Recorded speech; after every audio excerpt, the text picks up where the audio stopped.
Hey everyone, this is Nick Sutner, and you are about to hear the third installment in our mini-series, Into the Depths of the Music of Mutazione, that is produced by Deguda Fabrique and hosted by Doug Wilson. A deep dive into the sound and music of that beautiful game. Hope you guys have been enjoying it so far, and we have one more to go after this. So I also just wanted to mention that on our regular show next week, we are going to do our annual Game of the Year show, sort of talking about our favorite games of 2020. And we're going to have returning guest Laura E. Hall, who was with us for last year's Game of the Year show. And we love chatting to her about games, and she always has interesting picks. And we would like to hear your picks as well. So you can either tweet at us at Eggplant Show, you can email us at theeggplantshow@gmail.com, or you can call and leave us a voicemail with your pick, which is probably the easiest method, at 312-809-9680. And if you are international and don't want to call us, you can always send us any sort of audio file on email. But we would love to play a few of those picks during the show. Just give us your name and keep them on the shorter side. So we're looking forward to that. And just want to wish everyone happy holidays as well. It's been a tough year. We appreciate you guys sticking out with us and coming hanging out on Discord with us and on Twitter and just being part of the community. We've really enjoyed doing the show and really appreciate all the support. We also had a recent show meeting about sort of the beginning of the year, and we have a lot of great guests lined up. We have our next Into the Depths series in mind, and just a lot of fun plans. So yeah, again, happy holidays and enjoy part 3 of the music of Mutazione.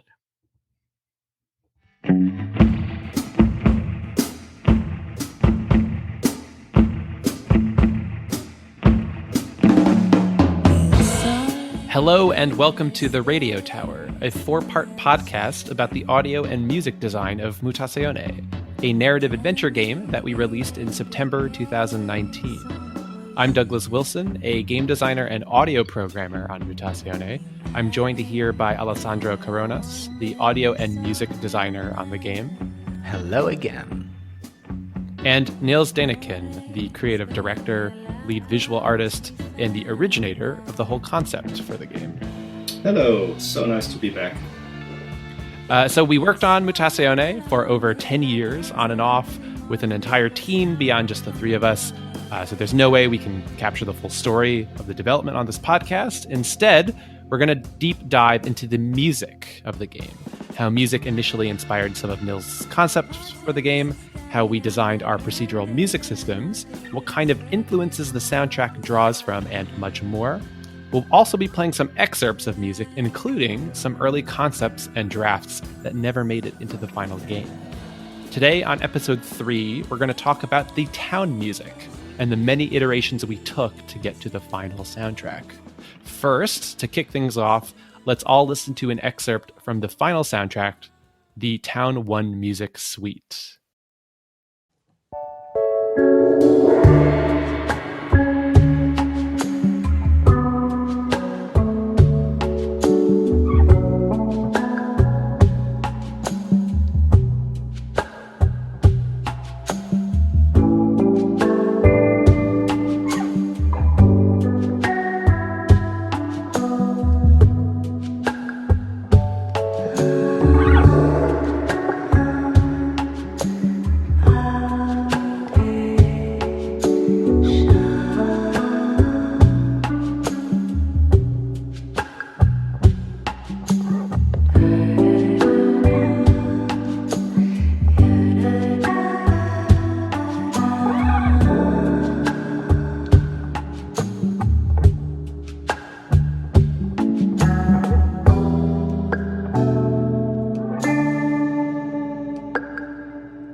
Okay, so that was an excerpt of music from the final soundtrack, but it took us a lot of different iterations and experiments to get to the final thing. So let's go back in time and we'll take you through the different concepts of and iterations and discussions we had over the development of the game and the music. Let's go back to 2013. So at this point, if you remember from the end of episode 1, when we were talking about early concepts for the game, some of the very early musical sketches that Alessandro made for the game, including some of the initial ideas of what the theme song might sound like. So at this point in time, we're not even thinking about procedural music that much yet, at least not for the soundtrack. Alessandro, do you want to tell us about this next piece that we're going to listen to? You've called it Scrapped Sketch. This was is it right? This is the first sketch you did imagining what the town music could sound like? Yeah, exactly. This is based on my records. It's the very first piece that I made for gameplay music, town music. And it's much probably is a follow-up of a conversation we might have had with Nils and you, and it's still written in a linear fashion, so it just loops on and on. Yeah, right. Just one MP3 file. yeah, that would play again and again. So that was, Nils, but that was not before Happy Crackling Village and those the old title theme, which we listened to in the first episode. No, because those were sketches for the title theme, the main theme for the game. This is the first sketch for what we call town music, right? Gameplay music, say. So this is 2013. So that's after you've done some initial demos on the first arts grant. Nils, do you remember this particular piece of music? Because I did not myself. Vaguely, but yeah, it wasn't really present. 7 years ago. Wow. All right. So let's listen to this sketch from 2013, Scrapped Sketch.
it's really funny, like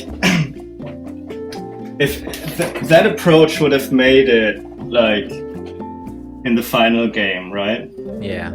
It's just really fun to imagine what kind of game and what kind of feel it would have had, like what kind of game it would have become. Yeah, I think like a much sweeter game. Like this piece is cute, like slightly jumpy, and it's just missing that kind of implicit darkness that the game has. And I mean, I like this piece because it feels really organic, but I don't think it would have been like a great fit.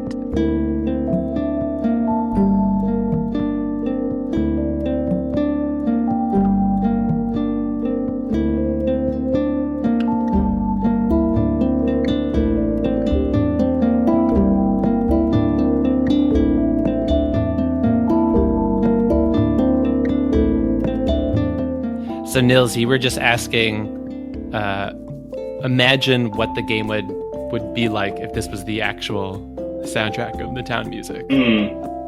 But I think what's important to point out is a lot of these sketches are way before Hannah joined the team and a lot of the narrative design changed. Where I think some of the flavor of an atmosphere of the game definitely took on more specificity. Well, I think it originally also this didn't really fit with the vision for the game, because like a lot of it was supposed to be much darker. I think you remember the pretty dark backstory, which I don't want to spoil too much. But so even at the time, you knew that this was like a little too cheery. Yeah. I think also in terms of town music, the most important thing was that, while this is probably really nice to listen to for the first time, with town music, it was super important that it would not become like too tedious on a repeat. Like, Yeah.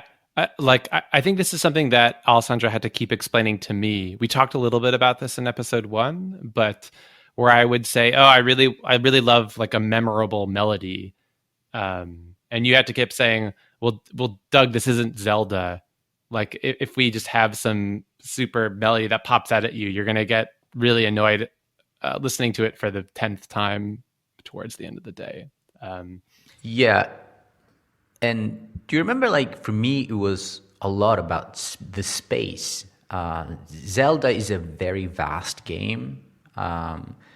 And while Mutazione is a really small bijou of details and colors. And the perception of a strong melody in a vast space versus a really confined space changed a lot. And in a small space, it becomes redundant awfully quick. So, yeah. So we have a second sketch to play, I think also from 2013, which you have titled here, Tropical Clap Hands. So you explore a little bit different instrumentation that I think moves us closer to what the sound of the eventual soundtrack would be. Can you tell us a little bit about this before we listen to it? Yeah. So what we were missing from the scrap sketch was this tropical feel. So I was into a town music exploration flow by then, so I probably did this back to back with scrap sketch, and Nils gave me a bunch of pieces to draw inspiration from, and one of them was this beautiful piece which I already knew called Clap Hands. And can you clarify that? When you say clap hands, what are you referring to? Tom Waits' Clap Hands. Yeah. And it had this weird, beautiful feel to it. And amazing percussion. Exactly, really, beautiful. And really dense atmosphere as well. Like you really feel transported into this kind of dark swamp. And I don't think the game became that. It became a bit lighter. I also think that intensity that Clap Hands has would not have been such a good fit on the long run because you spend a lot of time in the game. But yeah, it was a good starting point, I guess. Yeah. So let's listen to this clip, Tropical Dash Clap Hands from 2013.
Doug, just so you know, in this piece, I was trying to fulfill your need for a memorable melody.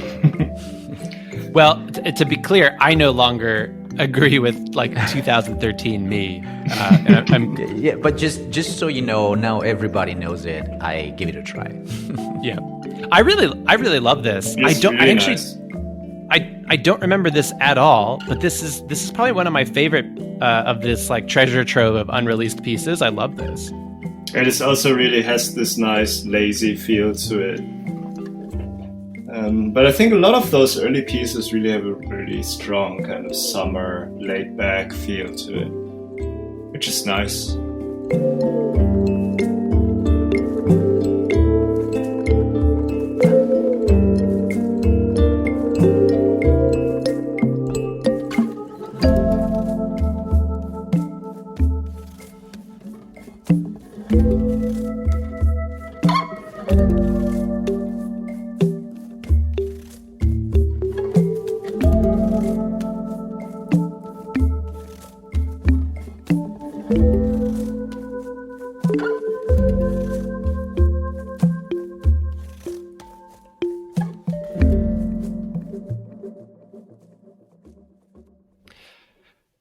So, yeah, I really enjoyed that. But both of these sketches, we are still in the realm of like so-called linear music, right? Like just a music.mp3 file that plays the soundtrack to. And when we say town music, we're imagining what's the music going to be that you're going to play for the majority of time that you're playing the game, walking around the town.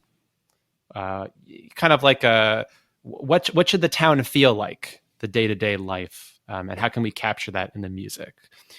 So at this point, things change quite a bit. So in June 2014, the team gets together in the Danish countryside all together, which is really nice. So we get to hang out with Alessandro in person to do some prototyping and think about the game.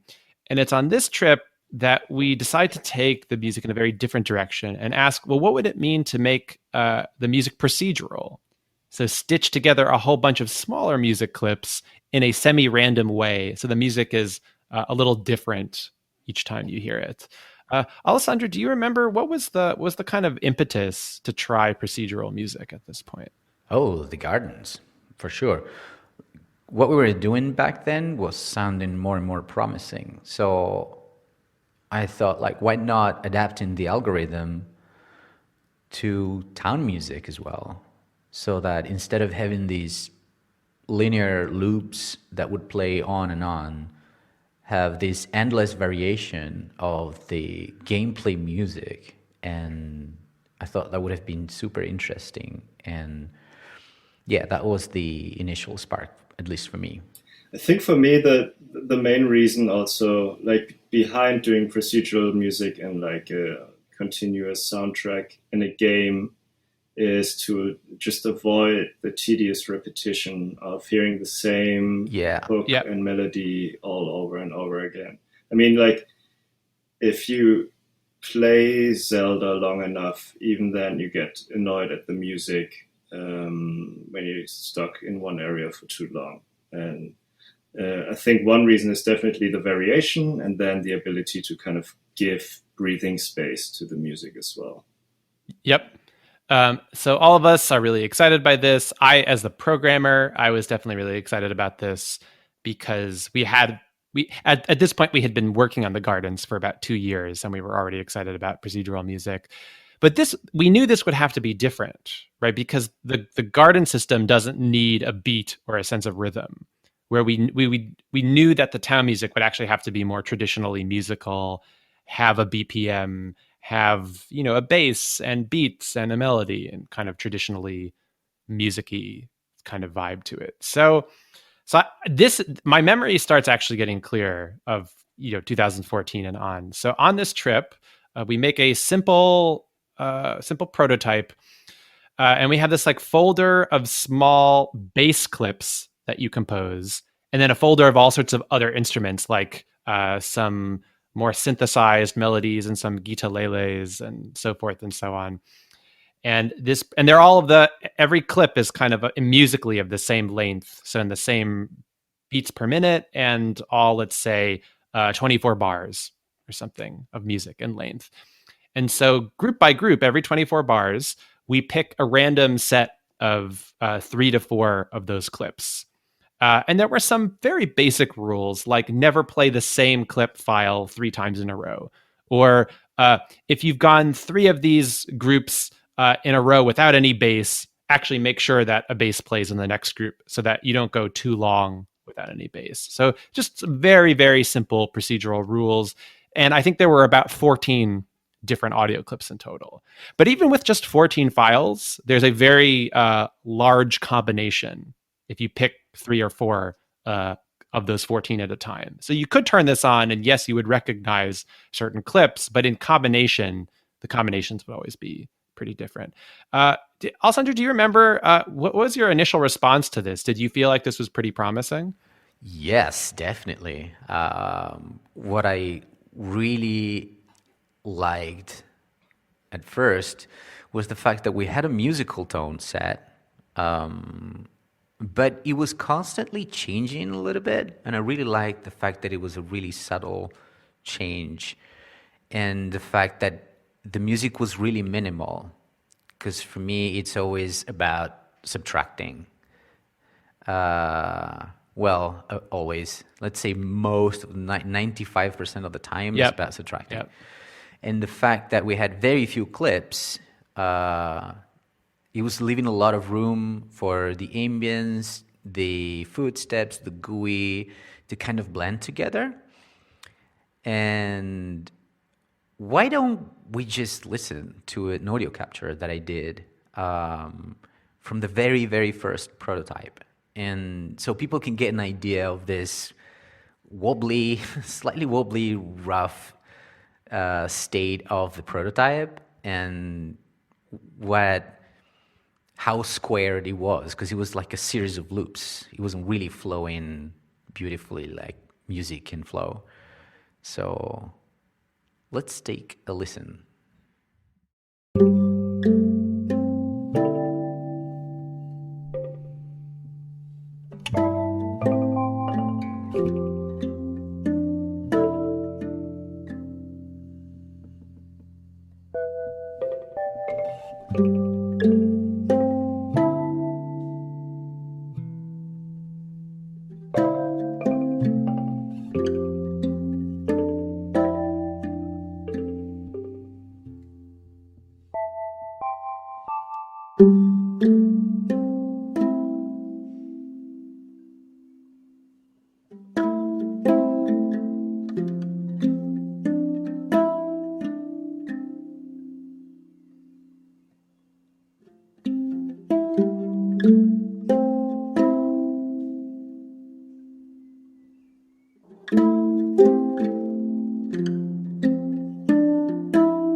Right. So, spoiler: we're in the progression of the system. We're gonna embrace procedurality more and more before we decide that it's too procedural and eventually the final section. But before it becomes a freaking nightmare, yeah. But let's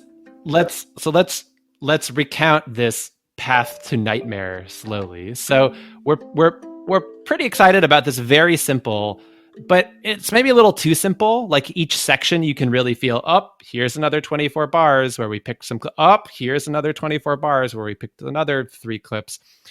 And so we decide and very quickly, like within a few weeks, we add some things to the system. So one of the main things we do is we add pre-composed longer linear clips for every time of day. One for morning that feels really morning-y, one for lunch that feels maybe a little sleepier, one for afternoon that feels a little busier, whatever that is. And we do that with 2 or 3 mock-up days. So we imagine, and at the time you called them, I guess because they were T14, T15, and T16. Yeah. Does that mean that was like the 14th thing you tried? Yep. Yeah. Okay. So in the files are still called, and these were different days, and each day would sound a little bit different, have a different set of clips. And in fact, on T14 day, the morning would have its own set of clips, and afternoon would have its own set of clips to make each time of day. And that may be a little bit of Animal Crossing inspired, that different times of day should feel emotionally, musically feel different. So let's listen to a mock-up. So this is not going to be procedural, but this is a sketch you did of what the procedural engine should sound like. T15. So this is a kind of, you've mocked up what the algorithm could sound like. So let's listen to this and then talk about it. T15.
So what we just heard was from 2014. And so this is kind of the state of our thinking. Oh, cool. This is the way we're going to mix these prearranged clips with these procedural bits afterwards.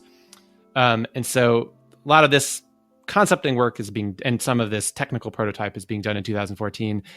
And the next thing I have in my records is May 2016. So we must come back to this like a year or more later. And we decide to go even more procedural when we revisit this. So one of Alessandro's ideas is like, okay, well, we need to order this at least a little bit more, even though we're going to try to be very procedural. So Alessandro, I believe in this middle of 2016, you're like, well, we'll have a busy section where we play more clips that have certain rules, like slightly longer, more musically full clips, then followed by what you called sparse sections. So we'll give the music some room to breathe. And so, for example, the busy section might have a minimum of 3 clips or 2 clips playing simultaneously with a maximum of probably up to 5 clips on top of each other, where a sparse section would only have a maximum of 3 clips playing at one time, and maybe as little as only 1 beat, very, very sparse down. And then eventually you would flip back into this busy section. So, this section of the music's really active.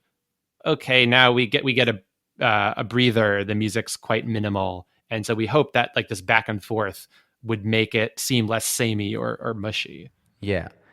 I mean, basically what we were doing, we were deconstructing music, both by separating the elements of a song, like bass, chords, melody, and also deconstructing and reconstructing in the engine how you would perform these. Yep.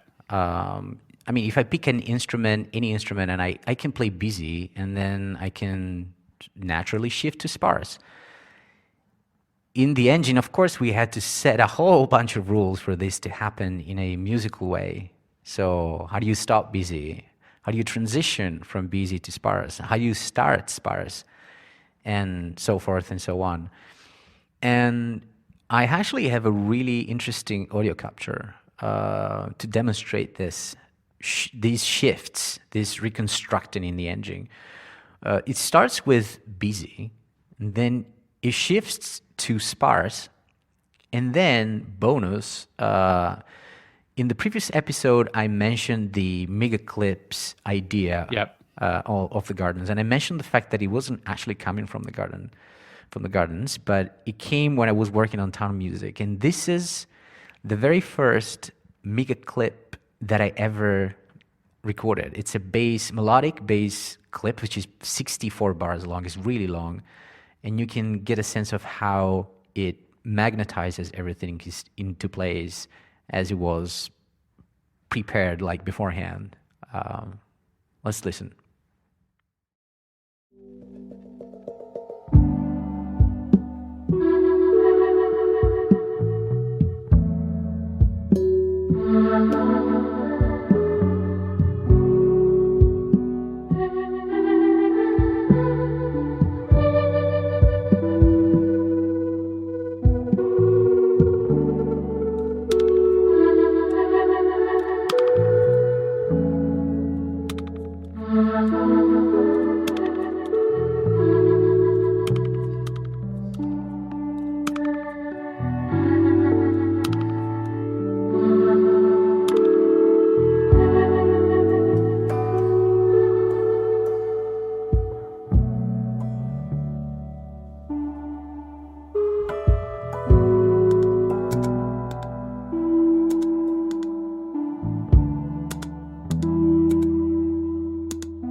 So you had a glimpse of how busy and sparse felt like.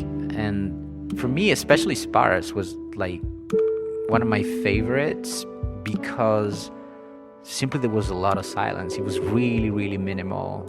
And thinking about the gameplay, I always felt like it was super nice. And this was also really important for Nils, right? Right. I think the whole point of silence was just super crucial to me. Like to not have the music become this kind of either tedious or just this background elevator music that you would ignore at some point, because it's just playing constantly, right? And I think one of the main reasons to think that way also had actually to do with Nifla's games. An old game called Knut Stories that I really loved, and he had that done that in a very simple way where you would enter a new area and it would start a signature song from that area. But then after that, it would just be silence and ambient sound. You would just hear yourself moving around. And then when you entered a new area again, you would hear a new melody, and it was so rewarding. And obviously we had different issues because everything was happening in this one place, right? So you had to kind of artificially make those breaks. And then there's all kinds of reasons why that didn't work as well as it did in Niklas's games. So we kind of don't work on this for a year because you're now moved to back to the garden music and sound effects. So this is like sleeping for a year. We come back to it in late 2017 and rewrite the whole thing again. In this case, we're still trying to use that same idea of like the melody, chords, bass, beat parts. But I think at this point we're like, okay, well, maybe we can solve our procedural problems with even more complicated rules. So if you remember, this is like the old lady who swallowed a fly, right? And then you need to swallow the frog to eat the fly, and then you need to swallow the thing to eat the frog or whatever. What? So that we're like still the stork. You've never heard of this? It's like a classic metaphor of like you try to solve a problem, but you introduce new problems, and then you have to solve that problem, but you create new. Yeah, it's interesting. But eating a stork sounds very uncomfortable.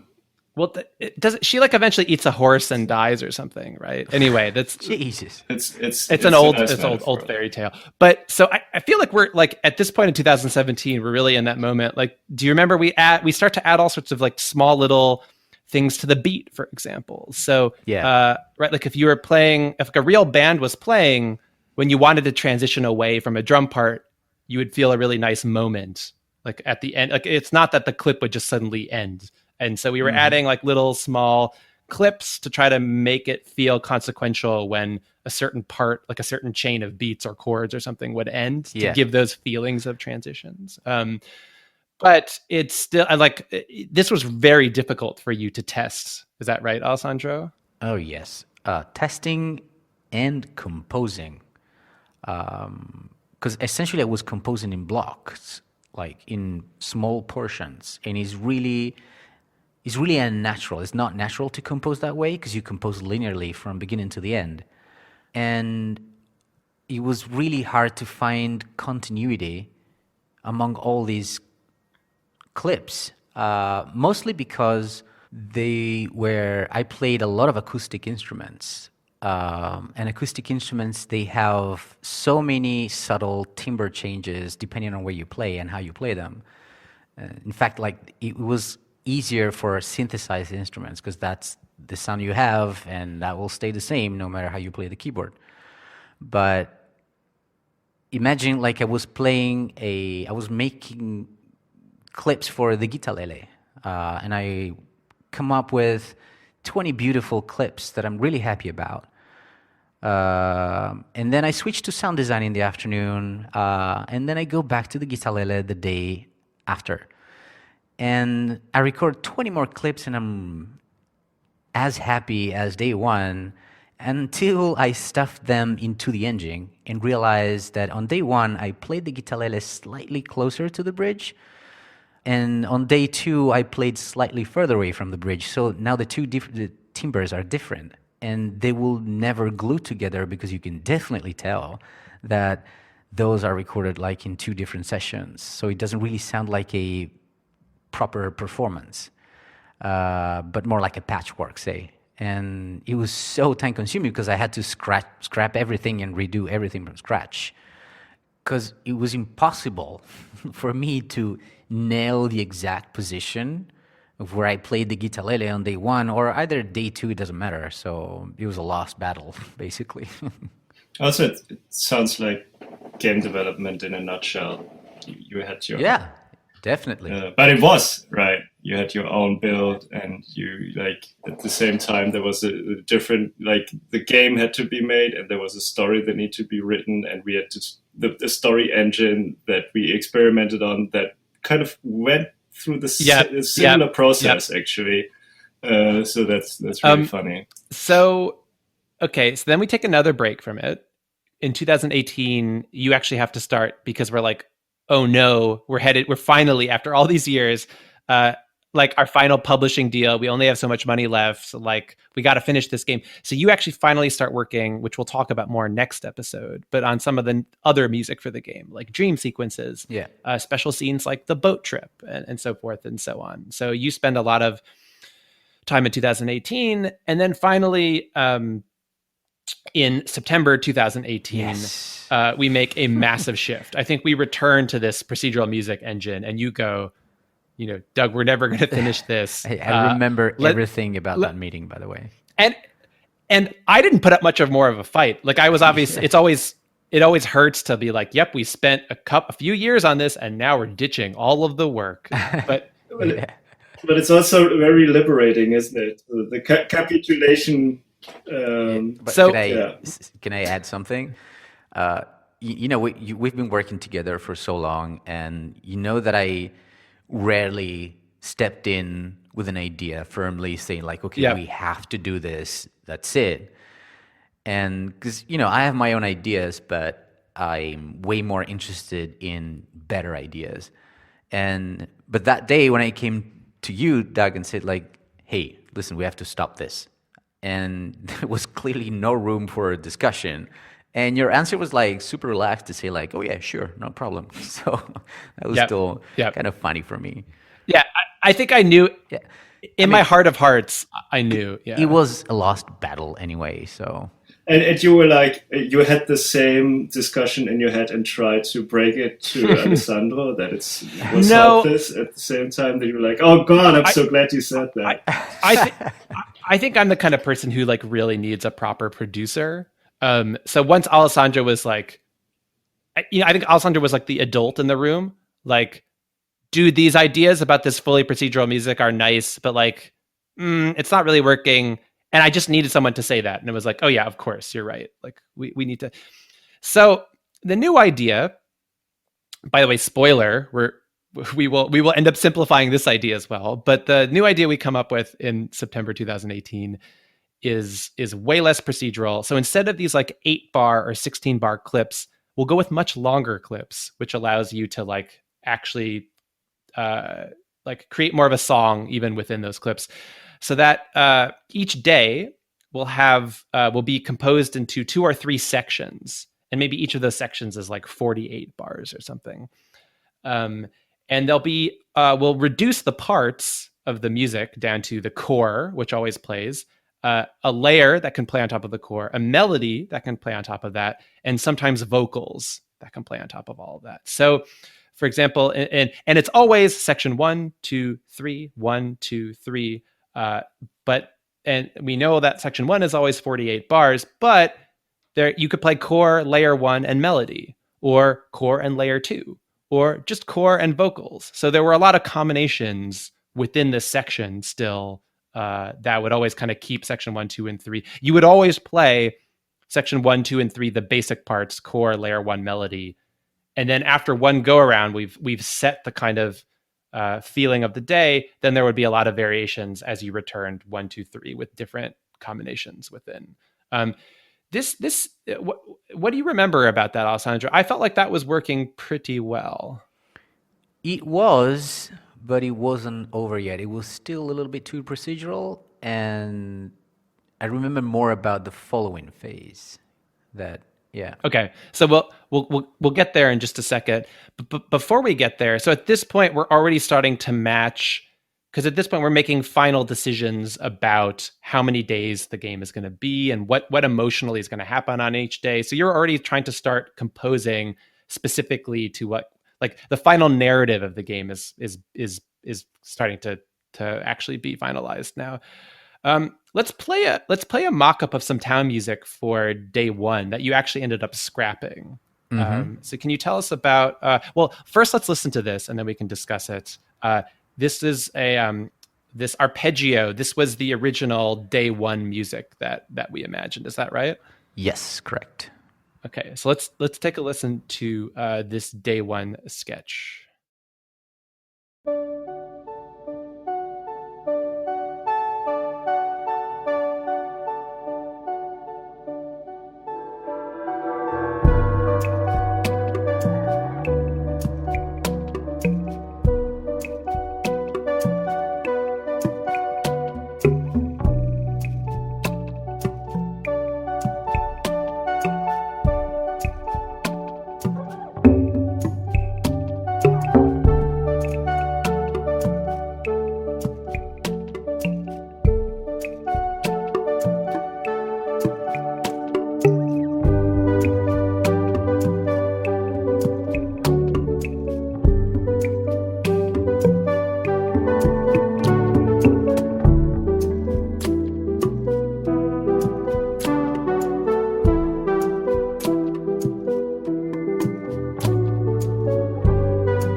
Okay, so we work on this new sections approach for a few months.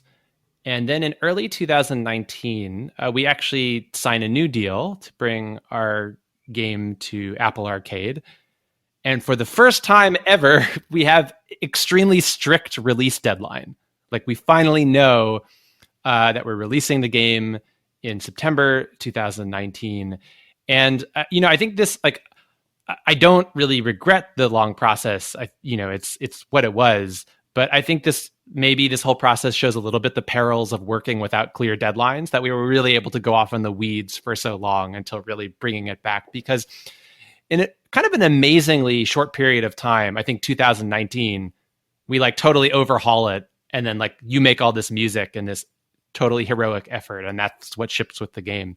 But so even this new sections approach with chord, layers, melody, vox, we talk in April and we're like, oh God, we have to be content complete in like 3 months. Yeah. And you still have to finish some of the non-town music, and you still have to do some of the sound effects, and you still have to finish the garden music. My God. I think we definitely had this big crisis moment, like, oh God, we're like so behind. And so in about like I think April or May, which is pretty amazing, that's really only 2 or 3 months before content complete, you're like, Doug, we need to actually simplify this even more. So what it ends up being, and it's funny that we went so procedural and then all the way back, it's still a little bit procedural, but we simplified to just core, what we call it. So it's still this 3 sections approach. Every day is a different type of music, section 1, 2, and 3, with core and vocals. Now there are different variations. So the first time you go through, you might play clip number 1, section 1, clip number 1, and then the next time you go, you might play version 2 or version 3 of that clip. So there's still a lot of content. Like there must be at least 15 minutes of unique music content per day, right? Yeah. But we might play them in slightly different orders, and sometimes you layer the vocals on top of it, sometimes you don't. But we pulled way back given these like extreme time constraints. Do you remember making that decision, Alessandro? Yes, and I remember like I was still happy to have some procedurality, but now I'm composing in like in a normal way, and there's one word that can describe all this moment, and it's relief, like a huge relief, because I could just simply compose music the way I'm used to, and the only thing you remember like that was really important for me is that we play the full song first, and usually they were made by 3 sections. So the rule of thumb was like play 1, 2, 3 first, and then we can go procedural, and then 1, 2, 3 first, and then we can go to 1 again, and then 3, and then 2 with vocals, and then 3 without vocals, and then 1 with vocals, and so forth and so on. Because it was really important for when you're dealing with procedural music to set the tone first. So let's play the full song, and then we can go procedural. Right. So we could vary the order a little bit. So it's not fully predefined linear music, but those clips are much longer. It is a far cry from the stitching together the musical tapestry of all these small little bits and pieces. And can I add something? I think by doing so, we hit a sweet spot, because I read some comments like here and there saying that, oh, it's nice because the music never feels like repetitive. And this is thanks to that small procedurality that we left in the town music. Because it was really simple. Like, it was big sections, and then sometimes you have vocals, sometimes you don't have vocals. Sometimes the order of the sections is slightly different, but the piece is pretty much there. But yet again, like, it just gives this idea of flow, and the music doesn't feel repetitive. So I think we did a really good job there. Right, and you have different themes for each day, and you have like like a different variation of that theme during the evenings. Yeah. And then you have, but then you actually have night music, but that's different Yeah. altogether, right? Yeah, that's pretty different. So one of my favorite things about the town music and the soundtrack is that the day feels different than the evening, feels different than the night. So in the evening, we get different, a kind of like more chilled out version of some of the melodies and the music you've been listening to all day. But there's some continuity because we use, even though we're using different music clips in evening than earlier in the day, we layered the same vocal clips on top of it. So the vocal clips almost become a glue between the daytime music and the evening music as the day and the music gets quieter and more chilled out. And then on days 1 and 3, we have special night music that we listen to, also with some vocals. So let's cue that up. Just listen to that for a bit. Here is At Night, the music that plays in day 1 and day 3 nighttime.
So one of the other things I wanted to discuss about the town music is just that each day is completely different. But Alessandro, at this point, you knew the kind of the assigned mood and the flavor of each day, and you tried to match that. So a melancholic day should have a little bit more melancholic town music.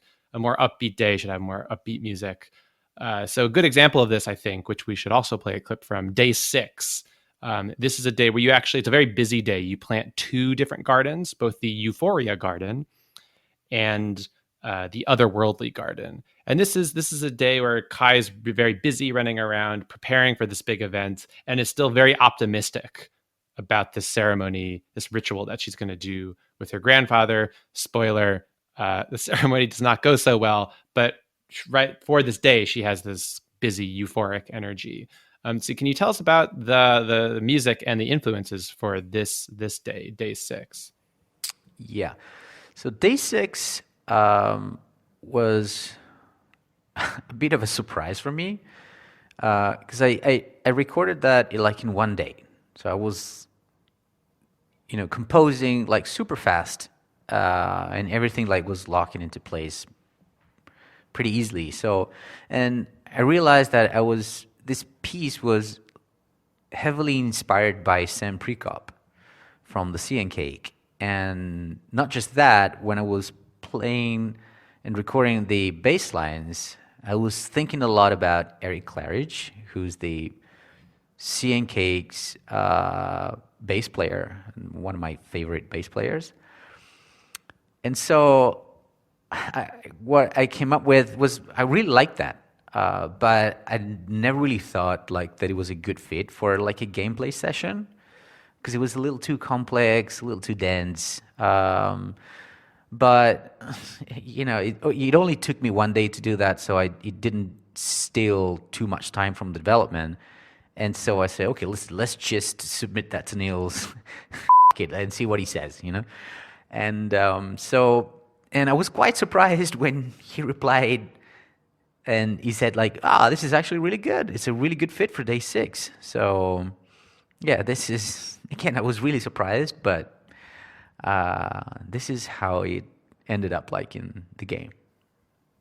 So let's play a clip of this. Day 6 suite. This is from the Made the Final soundtrack.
So one final point of discussion, and then we can wrap up the episode. So last episode, we talked about the garden music.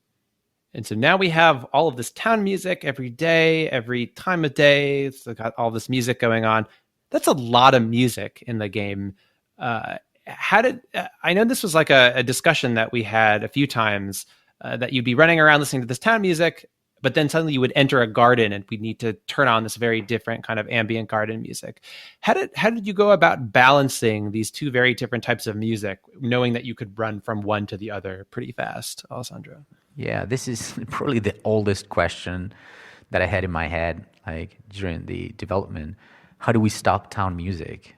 Because town music for me was like a cargo ship. You just don't stop it by just a little braking and then we're done.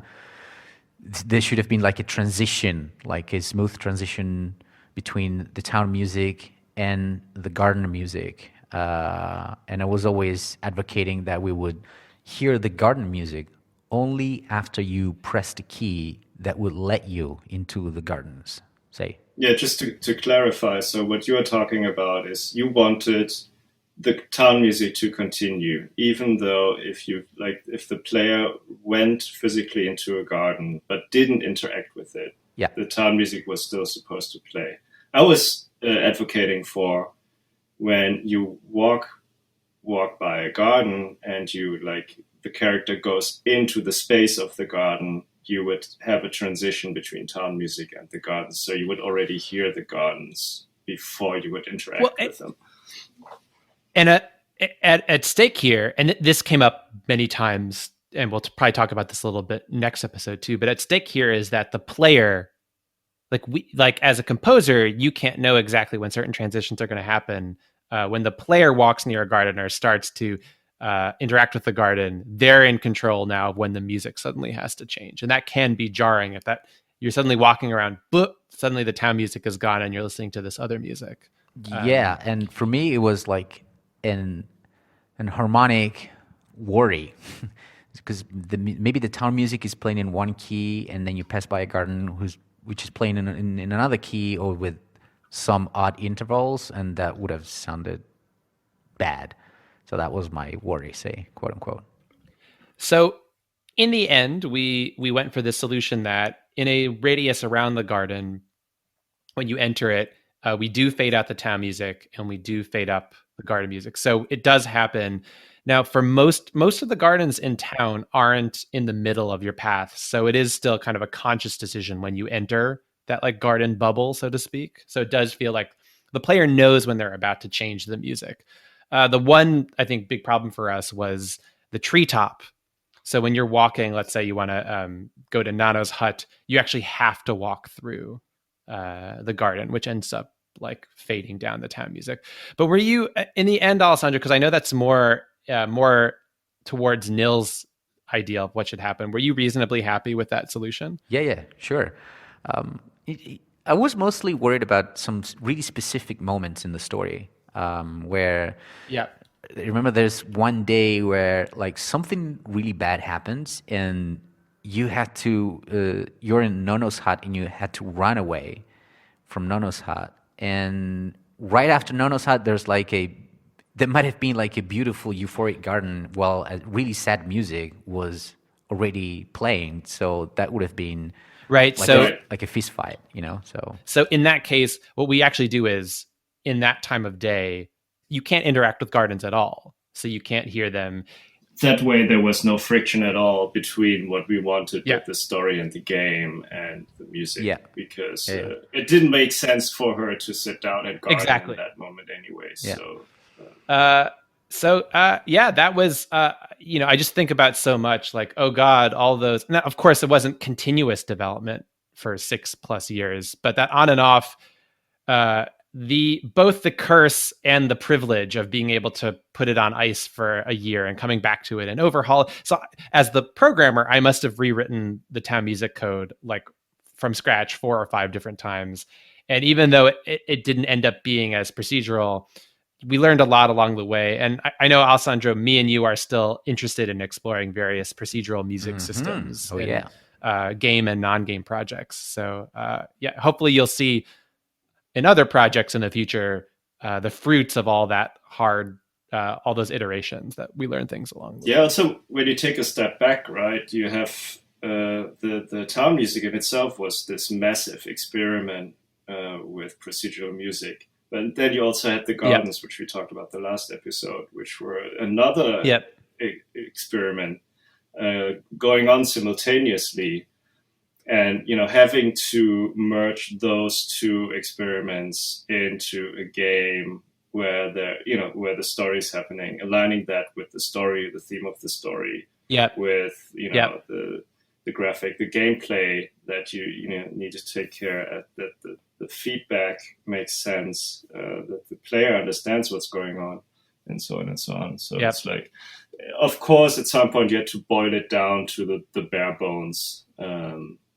So it makes sense that, the town music kind of became that more authored, sparse experience in the end. Yep. And I think that's a good note to end this episode on. But we have one more remaining episode for you and a lot of other music in the game that we need to talk about next time. So we've already talked at length today about the town music and in some prior episodes about early concepts for the music of the game. However, there's a whole bunch of other songs throughout the game that underlie specific narrative moments and other scenes in Mutazione. Everything from Band Night to the Riot Girl records that Mew listens to up in her house. So there's a ton of other music that featured on the official soundtrack that we still have yet to discuss, and we're going to get into that next episode, the final episode, episode 4, here on the Radio Tower. We'll be posting all 4 episodes of this podcast, The Radio Tower, to the Gouda Fabrique blog, releasing each new episode monthly. On the blog, we've also linked to some goodies related to this episode, including Spotify playlists from both Alessandro and Nils, in which they share their own musical influences on the world of Mutazione. They're a treasure trove of excellent music recommendations, so don't miss them. Find all of this info at goudafabrique.com or follow us on Twitter at goudafabrique. That's GUTEFABRIK. See you next episode.